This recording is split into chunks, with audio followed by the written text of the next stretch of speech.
Now, ever since Bob Iger's cost containment plan went active across the board of all divisions over at the Walt Disney Company, this is also known as his cost containment plan, that in Bob Iger's mind is all about spending less and making less. This is why every single project moving onwards, whether it's connected to Marvel, Star Wars, or just Disney in general, from 2025 into 2026, just for beginning, of course, is all about really kind of spending less on the budgeting and the marketing and everything related to whether it's movies or television programs. This is Mike Zero. Subscribe if you're new and like this video to see future updates. You can also follow me at Mike01. I thank you all so very much for the great and kind support. So in 2023 we had The Marvels, which kind of really ended the MCU when it involved the actual 100th year anniversary for Disney, alright? That was like the real cap for Disney at the time, where one of the biggest failures of that year was indeed The Marvels. It indeed was the worst box office opening in MCU history, and that is something that actress Brie Larson has actually had to really carry on with her leading into 2024, and how it's a lot of pointing the finger game at the audience, at the fans. We've seen this happen with Brie Larson, we've seen this happen with the director of the film, as well as Bob Iger and Kevin Feige at the helm. Now, with that being all said, we know that Brie Larson has been on and off when it comes to being very vocal with the Marvel fan base, with the Marvel community, as we go into 2025, where Phase 6 is going to pick up, and the big tease for what's about to loom for Phase 7 as well. There's a lot of things going on right now. However, with Marvel Studios now considered one of the most damaged divisions at the Walt Disney Company aside Lucasfilm, due to Bob Iger's push and usage for DEI, one major development now has much to do with Brie Larson and her attack on fans, after she got fired from Disney and Marvel Studios as Captain Marvel. Brie Larson went on to deliver the following. I mean, as an activist and one who truly supports activism, and how special and important it really is, I had my run with Marvel and they just didn't want me anymore by listening to a loud, biased, and entitled side of the community. It just made me not want to return anyway, and I refuse to at this point. The problem with this industry is that studios, in this case, with Disney, is that they tend to claim they want to support diversity and women and equality and everything like that, then they magically change their mind once the loud, entitled minority of fans begin to really make a ton of noise. At least that's how I see it, and it's something I agree with Tatiana about when she lost so many opportunities at Marvel. There lies a problem in this industry that isn't necessarily discussed too often, but many studios like Disney, for example, I think, are just listening too much to a demographic that is afraid of female empowerment and equality with Marvel roles. I would definitely consider myself a feminist, and I find it truly insulting when I see such fans that claim to be fans of the Marvel Universe after they begin to shout about women and inclusion into a story.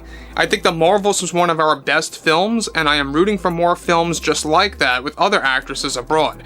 I just won't be involved in them anymore, and it's very frustrating that the problem comes from both the studios and a loud demographic.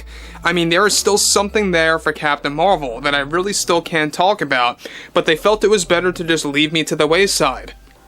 It was completely offensive as an actress who supports their support for diversity, equality, and inclusion into their Marvel films and any of their other projects that's not connected to Marvel per se.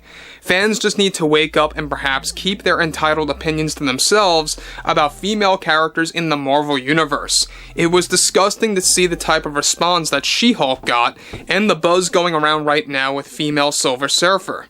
If you are worried about women appearing in Marvel films, I just think you need to get your head examined, because people like that have no idea what they are talking about.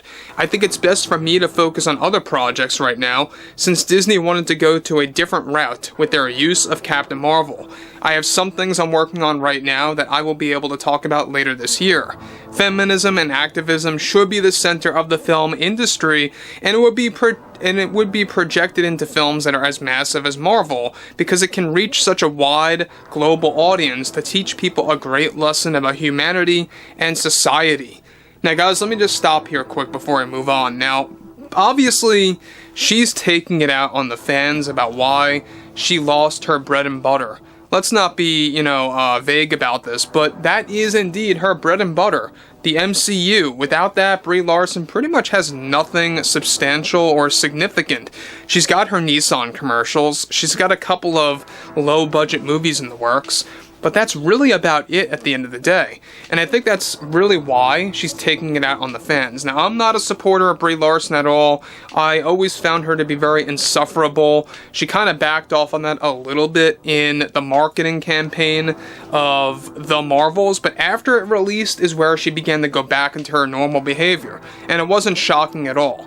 So we already know that Nia DaCosta, the director of The Marvels, endlessly said stuff like this. They all talk similar. Have you guys noticed this? They all talk similar, like, keep your opinions to yourself, or as an activist, or as a feminist, or one who supports this or that. They always start their sentences like that.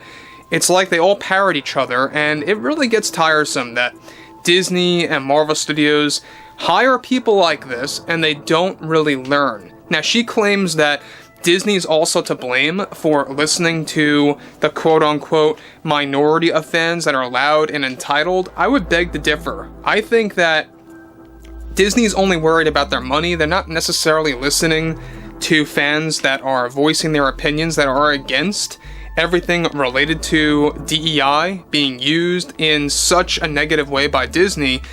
But they only really care about their money at the end of the day. That's what it really all really boils down to, and how they can push their agenda at the same exact time, making that all like a simultaneous move by themselves. Now, with that being said, this is where things get a little bit more revealing. She goes on to conclude, how people reacted to the Marvels was sickening behavior, and it's a blessing in disguise, I guess, why I'm not involved anymore, and though I still find Disney's decision unfair with my stand as Captain Marvel, I think it will just allow me to focus more on activism and feminism with other opportunities that I have lined up. So, here's the deal about Brie Larson, is that she's very similar to Tatiana Maslany. She attacks the fans, she blames the fans, points the finger at the community. That's what it's really all about, looking for someone to blame. Now look, if you had, a better idea of what Bob Iger was up to, you probably wouldn't have signed up for this project if it was really going to lead to this moment. Now, when we look at the Marvel Universe, we know that Bob Iger is doubling down on his usage of DEI. It's not going to stop with 2025, and it's most certainly not going to end with 2026. The very year, by the way, that Bob Iger plans to step down officially. He actually came forward about that's when he plans to back out as the Disney CEO. Alright? Whether or not we're going to get somebody better on board is very much a big debate right now. I would definitely say that we're probably going to get somebody worse. We'll have to wait and see. But overall, I would really love to hear what you all have to say about the ongoing scenario revolving around Captain Marvel / Brie Larson, the Marvels, and Larson's overall view of the fan base. And if you guys did enjoy the content for today, make sure to drop a thumbs up on this video to support the channel, and I will catch you guys later.